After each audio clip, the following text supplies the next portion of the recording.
दोस्तों सितंबर महीने में किसान मटर की फसल उगाकर बेहद कम समय में अच्छा मुनाफा कमा सकते हैं। मटर की अगेती खेती के लिए सितंबर महीने का अंतिम सप्ताह और अक्टूबर महीने का पहला सप्ताह सबसे अच्छा माना जाता है। मटर की कुछ ऐसी किस्में हैं जिनको लगाकर आप अच्छा मुनाफा ले सकते हैं। तो किसान भाइयों, जैसा कि हमें पता है सितंबर महीने के अंत में मौसम में परिवर्तन आना शुरू हो जाता है और फिर यहीं से ही सर्दियों के मौसम की शुरुआत हो जाती है और सर्दियों का स्तर धीरे धीरे बढ़ने लगता है। तो दोस्तों मटर एक ऐसी फसल है जिसे हम सर्दियों की सब्जियों में खाने में सबसे ज़्यादा पसंद करते हैं।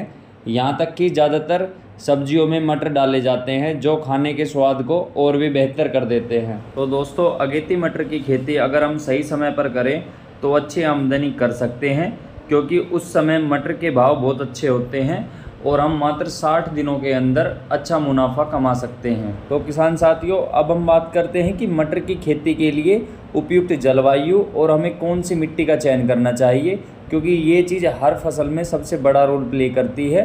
तो मटर की खेती के लिए एक तो ठंडा इन्वायरमेंट होना चाहिए और 20 डिग्री सेल्सियस से 25 डिग्री सेल्सियस के बीच में तापमान होना चाहिए। मटर के पौधों को अच्छी जल निकासी वाली मिट्टी पसंद होती है, इसलिए दोमट या बलुई दोमट मिट्टी में मटर की खेती सबसे अच्छी मानी जाती है। और दोस्तों जो मिट्टी की पीएच वैल्यू है वो 6 से 7.5 के बीच में होनी चाहिए। तो किसान साथियों, मैं एक ज़रूरी जानकारी आप लोगों को देना चाहूँगा इसमें। अगर आप लोगों ने 20 सितंबर या 15 सितंबर को मटर की बुआई की है और बीच में अगर बारिश हो जाती है या आपके क्षेत्र में सितंबर महीने तक बारिश होती है तो वह बारिश आपकी मटर की खेती के लिए जहर का काम करेगी, क्योंकि उससे जड़ गलन की प्रॉब्लम आ सकती है आपकी फसल में। तो इससे बचने के लिए हमने आपको पहले ही बताया है, अच्छी जल निकासी वाली मिट्टी होनी चाहिए आपके खेत की, यहाँ आपके खेत में ज़्यादा जल भराव नहीं होना चाहिए। दोस्तों अगर आपके क्षेत्र में सितंबर महीने के लास्ट तक बारिश होती है तो आप अगेती मटर की बुआई अक्टूबर के पहले हफ्ता में कर सकते हैं और उससे भी आप अच्छा मुनाफा ले सकते हैं। तो दोस्तों अब हम बात करते हैं कुछ ऐसी अगेती किस्मों के बारे में जिन्हें लगाकर आप बहुत अच्छा मुनाफा कमा सकते हैं। तो पहले हम बात करते हैं काशी नंदिनी किस्म के बारे में। मटर की इस वैरायटी को 2005 में विकसित किया गया था और इससे हम प्रति हेक्टेयर 110 से 120 क्विंटल मटर का उत्पादन ले सकते हैं। और ये किस्म पंजाब, उत्तर प्रदेश, जम्मू कश्मीर, झारखंड, कर्नाटक, तमिलनाडु, हिमाचल प्रदेश और केरला में इसकी खेती की जाती है। अब दूसरे नंबर पर हम बात करते हैं काशी उदय वैरायटी की। ये वैरायटी भी 2005 में विकसित की गई थी और इसकी खास बात ये है दोस्तों, इसकी जो फली है उसका साइज़ 9 से 10 सेंटीमीटर लंबा होता है। इस किस्म को उत्तर प्रदेश, बिहार और झारखंड के राज्यों में बोया जाता है।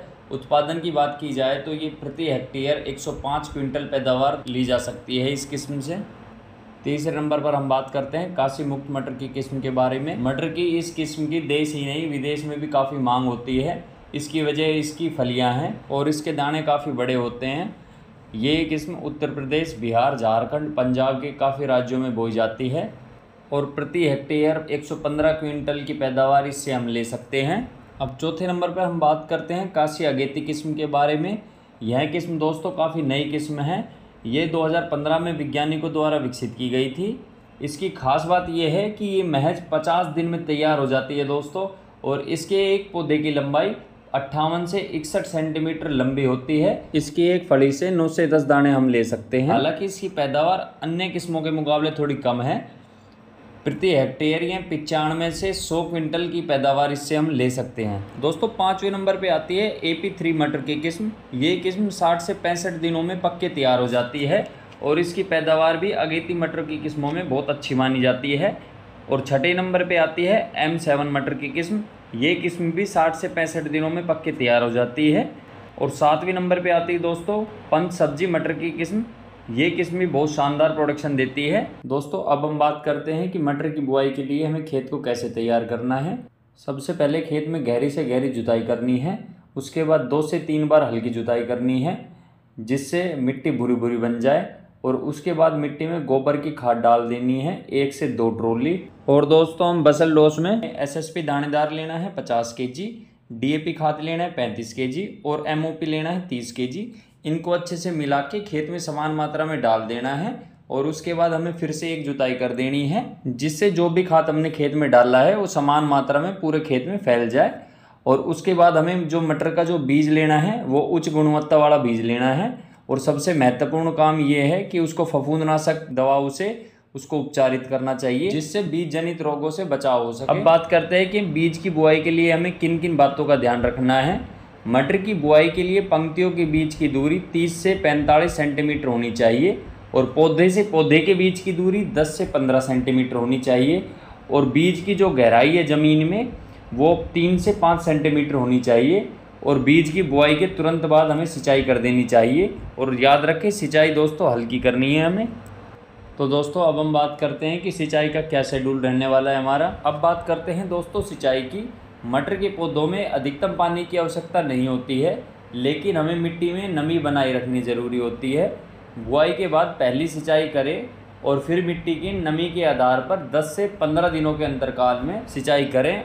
और आप अपने क्षेत्र के हिसाब से भी सिंचाई कर सकते हैं। दोस्तों मटर की खेती में हमें निराई गुड़ाई का विशेष ध्यान रखना चाहिए। फसल में खरपतवारों को नियंत्रण करने के लिए हमें समय समय पर निराई करनी चाहिए और खरपतवार नाशक की स्प्रे भी करनी चाहिए। किसान भाइयों, रोग नियंत्रण की बात करें तो मटर की फसलों में विभिन्न प्रकार के रोगों का आक्रमण हो सकता है, जैसे कि पाउडरी मिल्ड्यू, विल्ट और रूट रॉट का प्रभाव भी हो सकता है। दोस्तों इन रोगों से अपनी फसल को बचाने के लिए जैविक या रासायनिक उपचारों का उपयोग करें और समय समय पर अपनी फसल का निरीक्षण करें। और दोस्तों फसल में किसी भी प्रकार का कोई भी रोग दिखे उस पर तुरंत एक्शन लें और उससे अपनी फसल को बचाएं। तो भाइयों, आपको हमारी वीडियो कैसी लगी आप कमेंट कर ज़रूर बताएं। अगर आप लोगों को वीडियो अच्छी लगी हो तो वीडियो को लाइक करें, ज़्यादा से ज़्यादा शेयर करें। और भाई आप अगर नए हो तो चैनल को सब्सक्राइब ज़रूर कर लेना, क्योंकि हम समय समय पर आप लोगों के लिए ऐसी अच्छी वीडियो बनाते रहेंगे, जिससे कि आप खेती में बहुत अच्छा मुनाफा ले पाओगे।